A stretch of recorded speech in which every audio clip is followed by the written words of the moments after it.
Thank you for being here today. Thank you for the invitation as well to be talking with you today.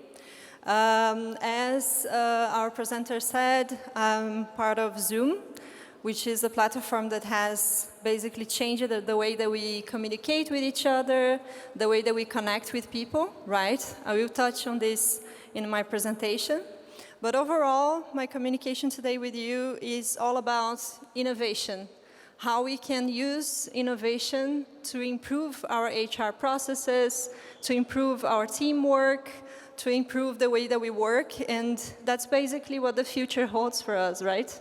To change a bit of what we are doing right now, improve everything that we are doing. So this is Codeplay, and you may ask me like, what Codeplay has anything to do with innovation or anything to do with HR really? But I'll go back to this in the end of the conversation that we're gonna have, and you will realize that makes all sense, actually. So a bit about me. I'm Ais. I work right now as a global talent brand specialist at Zoom. I work mainly with employer branding, but I already have 12 years of experience with talent acquisition, working in Latin America, because I'm actually Brazilian, I'm not European. I came to the Netherlands 5 years ago, so still practicing my Dutch and learning a little bit of German. So yeah, unfortunately I cannot do a presentation in German for you, but maybe in the future, we never know. My trajectory, my journey in talent acquisition, I worked for big companies in tech, so Uber, Dell, ThoughtWorks as well, and now at Zoom.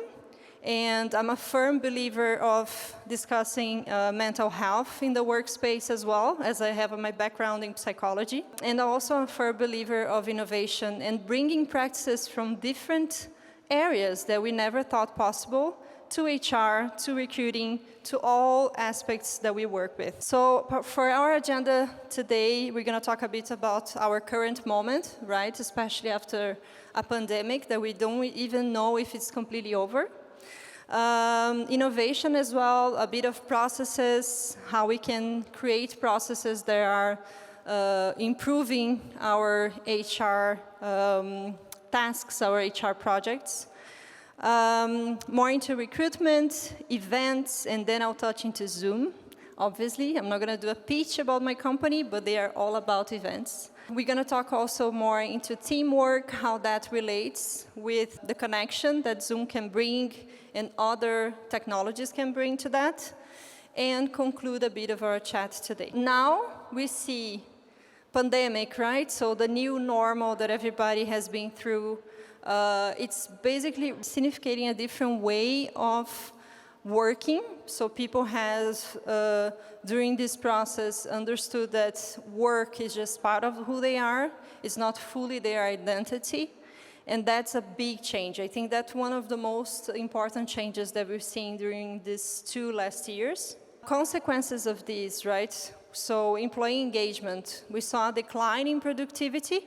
We're going to have more people talking about productivity here at the event, so very interesting topic at the moment. But yeah, basically, how can we actually improve engagement of employees that are tired of working, let's say, full-time in the office, right?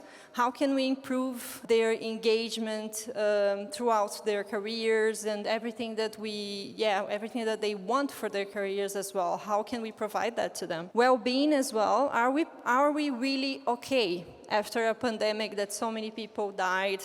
We lost family, we lost friends. So many of our employees are also going through a post-pandemic grief, and we need to acknowledge that as well. Remote work, so that's a huge topic for the moment.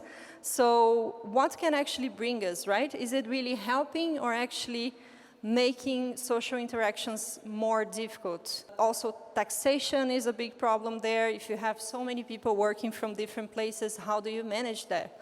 So how do you manage compensation in that sense? And even heavy workload. Many people are also complaining of having more workload since they are working from home. And that's kind of a consequence, right? When you work from home, you kind of only dedicated to that to your work, and you end up taking to more things to do. And the great resignation, which is a big topic as well.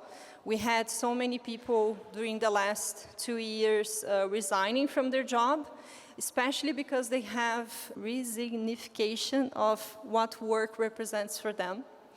And I think that's basically what we're facing right now. So with around 54% of Generation Z, they are thinking about quitting their jobs.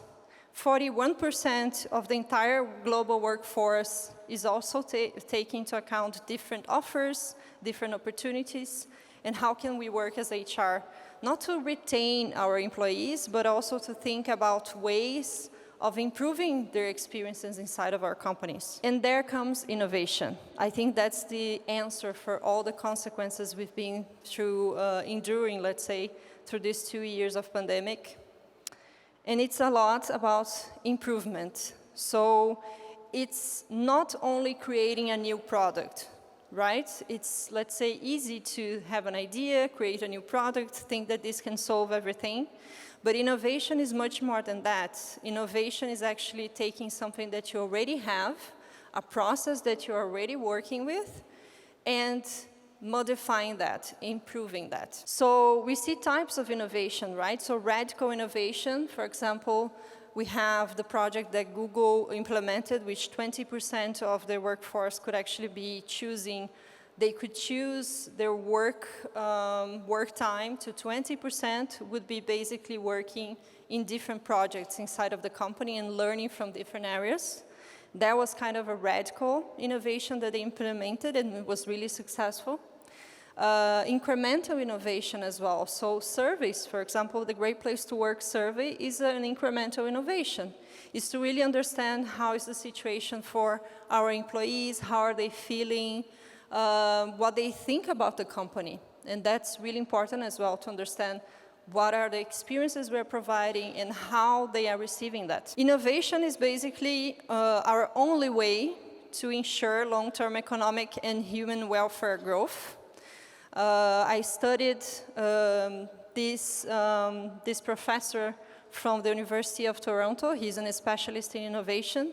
And one of the things that he also mentions is the act of taking an idea, right, and making them into a new product or service across all the production stages, but also making things better and more reliable. As I said, it's not creating something new, but taking what we already have and making that better. 2.5% of the population of our companies are the real innovators, that when you propose something, they will say, yes, let's do it.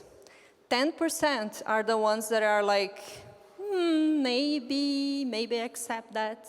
And these 10% are the ones that we actually need to be really motivating into doing something new and improving what they're doing.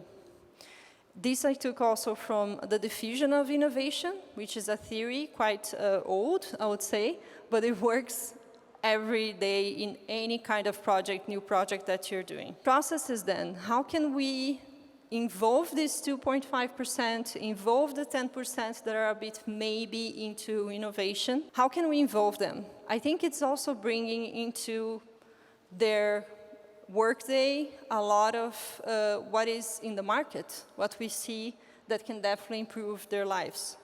So artificial intelligence, we see artificial intelligence being used in different ways nowadays. Services design as well, so creating experiences.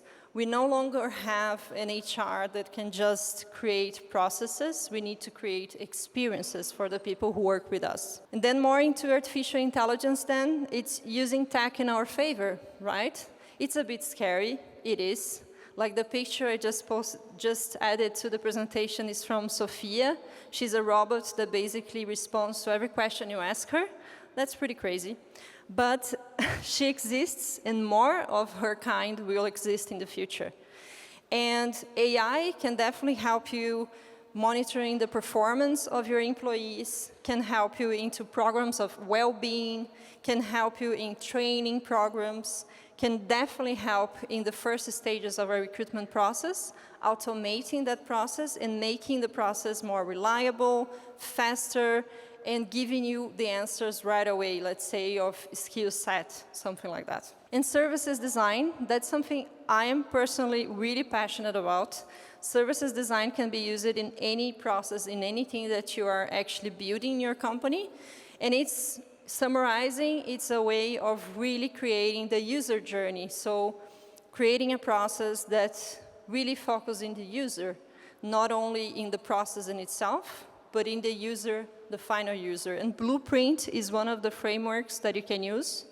So you can use Blueprint to basically map a recruitment process. You can map the experience of an onboarding. You can map also the experience of even compensation. How are the processes inside of compensation? And how can you improve those and optimize some of the stages? So reducing redundancies, improving the employee experience, converging siloed process as well, and recreating a recruiting process goes there as well. More into recruiting, as we were talking before. The new recruiter, right? This is no longer a recruiter can be the person that just receive requests. Oh, I receive it here, 100 engineers I need to hire for next Q, next quarter. A recruiter now needs to be a bit of a technologist, needs to have the curiosity to innovate in what they are doing, needs to be a researcher, so needs to know how to do sourcing and find the talent in the market in the best way possible. Needs to also be a marketeer. They are selling the company, right? They are your first contact, so they need to represent the company in the best way possible, and they need to use any sort of assets that employer branding, and that goes to my team, for example, in Zoom.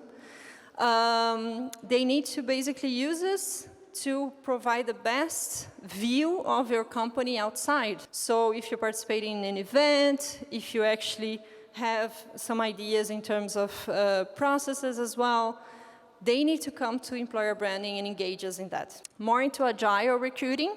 I'll go fast on this one because I'm conscious of time here. Seeing sourcing then as a talent intelligence function, bringing market intelligence and forecasting what you need. Scrum as well, so using dailies to actually align things with your team.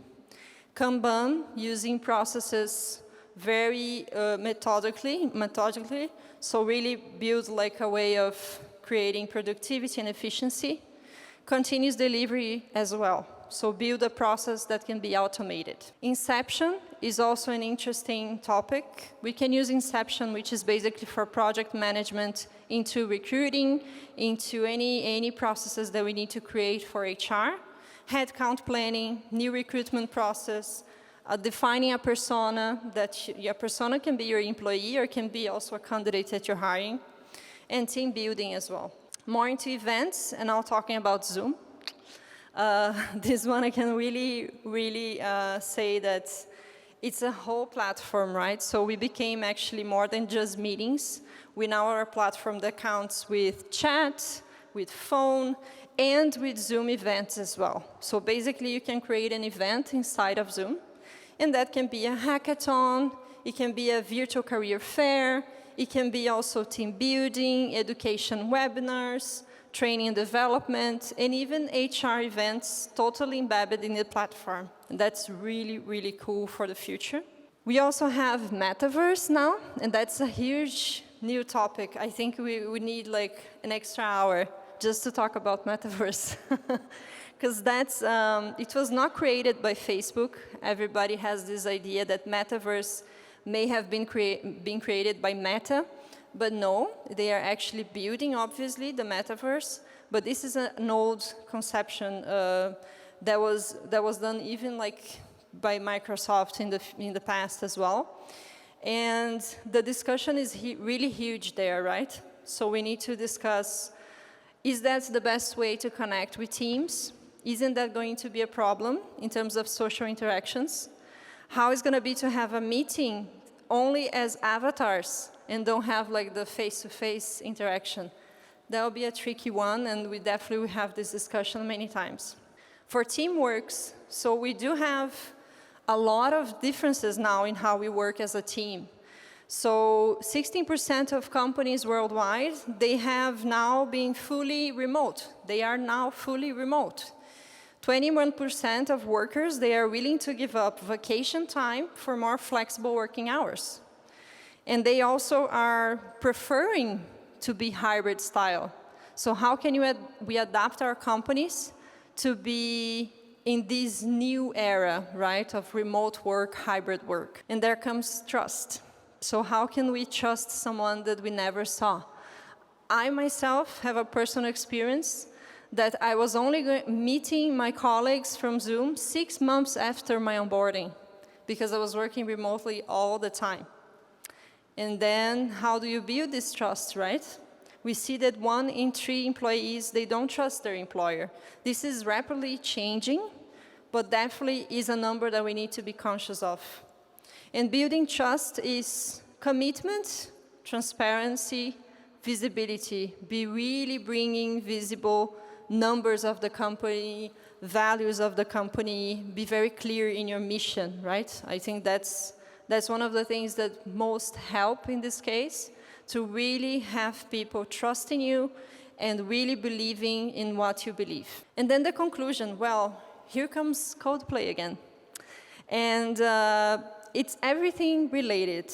Coldplay, in their new tour, they actually broke the 4th wall. The 4th wall is basically, I'm here in the stage, I have these 2 walls, right, beside me, or if I was there, I was gonna actually have 2 walls beside me, and 1 behind me, and probably with the lights, I cannot see all of you. I see some faces here, but I don't see everybody.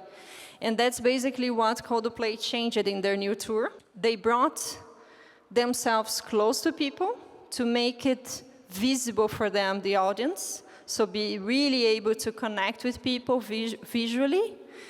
And that's something that is a concept that it's not new. This was created by Freddie Mercury, actually, a long time ago, in the 80s. And it was basically just the opportunity of being close to people and bringing them together with you. And we are HR professionals. So this Carl Jung phrase, I love it, because it's basically what we always need to remember. Know all theories, master all techniques, but as you touch a human soul, be just another human soul. And that's basically what Freddie Mercury did, what Coldplay is doing. They are getting closer to their audience, and that's what we as HR in this new era, we need to be mindful of.